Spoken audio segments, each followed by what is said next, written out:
Sa gitna ng mainit na panahon, kabi-kabilang sunog ang naitala ngayong araw sa Metro Manila.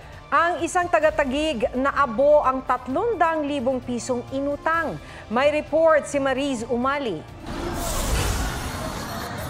Patulong, bumbero please, bumbero! Mag-alas 11 ng umaga ng lamunin ng apoy ang Zone 3 sa Barangay Fort Bonifacio, Taguig. Tabi, tabi!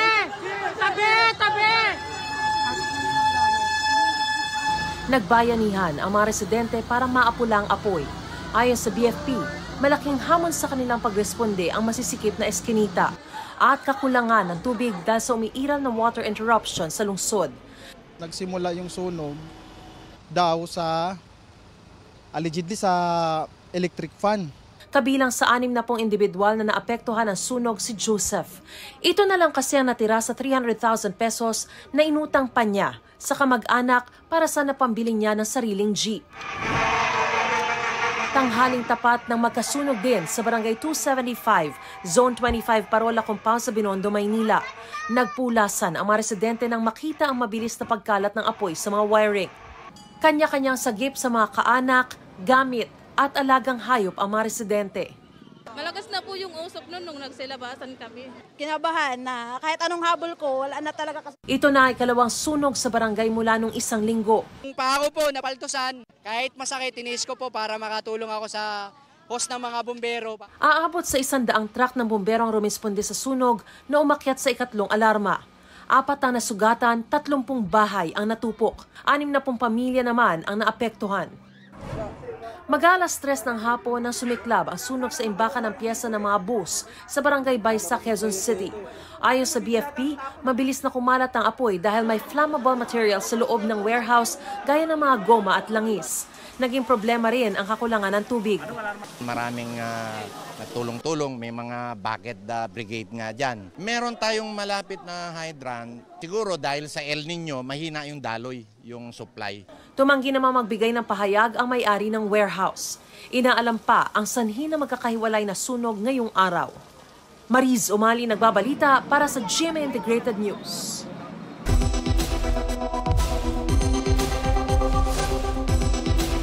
Narito po ang mga dapat gawin kapag may sunog. Sabi ng Bureau of Fire Protection, kapag nasa nasusunog na bahay o gusali, agad na tumawag sa otoridad. Huwag mataranta, huminahon at humanap ng maaaring daanan palabas. Huwag gumamit ng elevator. Kung sakaling makulong sa isang kwarto, isara ang pinto upang mapabagal ang pagkalat ng apoy. Pasakan ng tela ang mga puwang sa pintuan upang mapigilan ang pagpasok ng usok. Pag makapal ang usok, yumuko at gumapang tungo sa pinakamalapit na bintana o palabas ng bahay. Huwag tumayo. Kung kakayanin, kumuha ng kumot o damit at basain ito. Maaari itong ibalot sa katawan at ipangtakip sa mukha para hindi makalanghap ng usok. At kapag nakalabas na, huwag nang babalik sa loob ng bahay o gusali.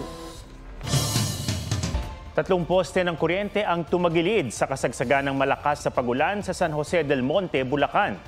Ayon sa lokal na pamahalaan, ang paglambot ng lupa ang isa sa mga pangunahing dahilan ng pagtagilid ng mga poste sa Barangay Santo Cristo. Posible rin daw na may kinalaman ng mga bagong kabit na linya at metro sa mga poste na maaaring nagpabigat sa mga ito. 5 bahay ang inilagay sa danger zone o yung posibleng tamaan sakaling tuluyang matumba ang mga poste. Ayon sa Meralco, aabot sa 40 bahay ang nawala ng kuryente. Patuloy ang isinasagawa nitong restoration operations. Nagsuspinde ang Caloocan City ng face-to-face classes sa lahat ng antas ng mga pampublikong paaralan sa lungsod bukas. Dahil yan sa inaasahang init ng panahon. Magpapatuloy ang klase sa pamamagitan ng asynchronous o blended learning.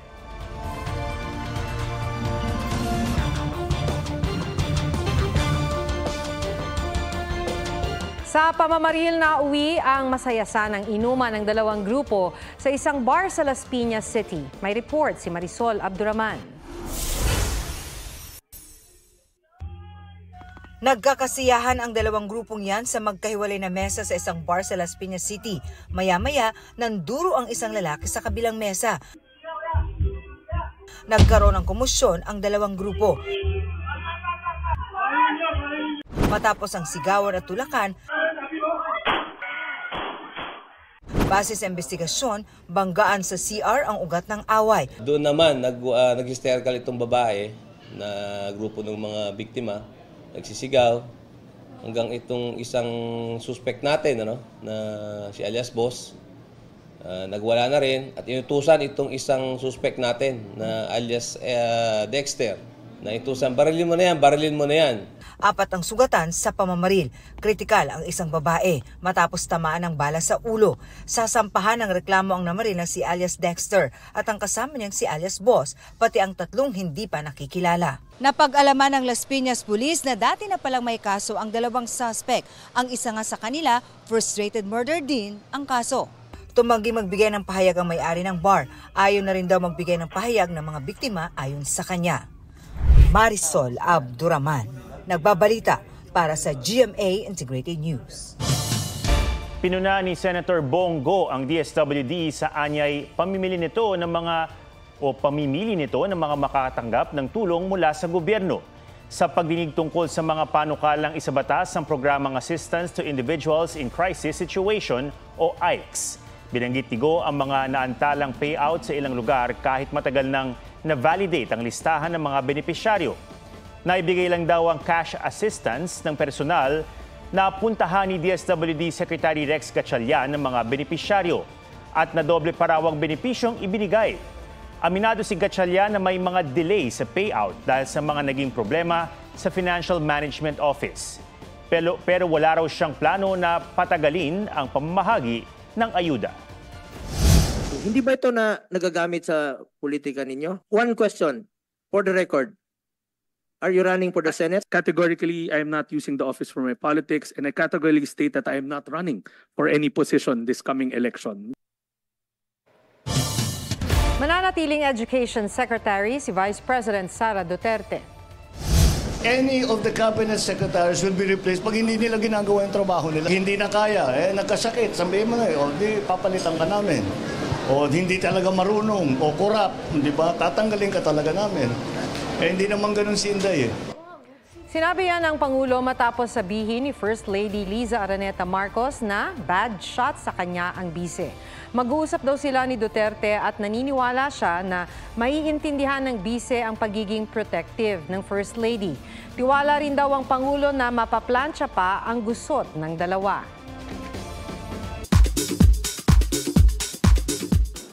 Pambansang Ginoo David Licauco sa ilalim sa medical procedure para sa kanyang sleep apnea. I just can't wait for that day na mas maging okay ako dahil it's affecting my daily life, my mental health.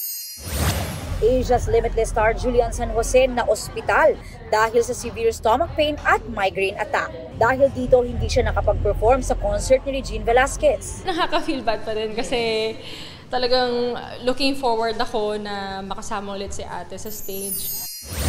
The Fall Guy stars Hannah Waddingham at Winston Duke nakapanayam ng GMA Integrated News. Si Winston hanga raw sa ganda ng Pilipinas at talento ng mga Pinoy. I spent some time in Manila, in Boracay, in Siargao as well. They're the best singers on the planet. I would they're the kings and queens of karaoke. Natanong din si Hannah na isang true blue Broadway at West End star tungkol sa pagkakaraoke. There's a great karaoke scene in the film, so I want to know, first of all, what are your go-to karaoke songs? I avoid it like the plague. No, with your beautiful voice, I would think that you'd be karaoke No, but everywhere. when you are a professional singer, you feel like a bit of a ham. Ham, the Philippines. Yes, so 220 million people heard you say ham. Aubrey Carampel nagbabalita para sa GMA Integrated News. Patay ang 10 sakay ng 2 helicopter na nagbanggaan sa ere sa Malaysia. Sa Canada naman, isang tren ang nagliyab. May report si Mark Salazar. Umaandar pa ang tren na iyan kahit nagliliyab na ang 5 bago nito sa London, Ontario, Canada. Nagmistulan itong eksena sa circus. Wala namang nasaktan. Naapula ang apoy matapos ang mahigit 1 oras. Nabali at bumagsak mula sa tuktok ng gusali ang isang TV tower sa Kharkiv, Ukraine matapos ang umano'y airstrike ng Russia. Wala namang nasawi sa insidente pero nakaapekto ito sa signal ng digital television sa lugar. Sa Malaysia naman, 2 helicopter ang bumagsak matapos itong magbanggaan sa ere. Patay ang 10 sakay ng 2 helicopter. Nangyari yan sa gitna ng pagsasanay ng 7 helicopter para sa isang naval parade. Mark Salazar, nagbabalita para sa GMA Integrated News.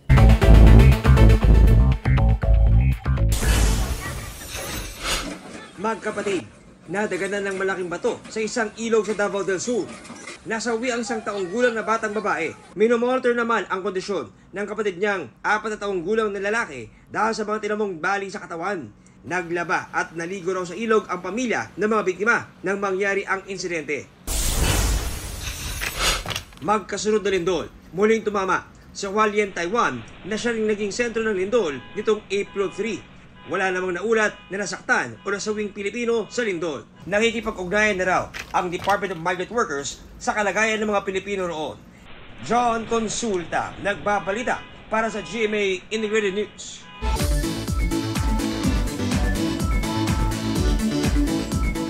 May nagtatago o natatagong ganda ang isang isla sa LU na dinarayo ngayon ng mga turista. Sa Bohol naman, may kuweba na pwede kang magtampisaw. G tayo dyan sa report ni Joseph Morong.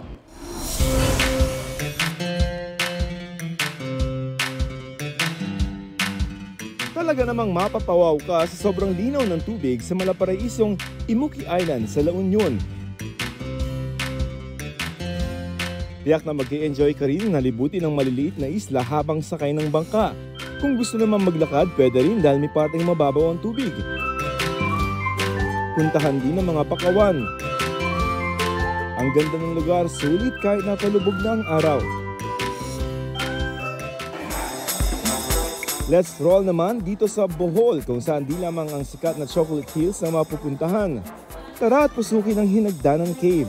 Magtampisaw sa loob ng kuweba na may itinatagong ganda. Dagdag atraksyon pa ang mga nabong stalagmites at stalactites.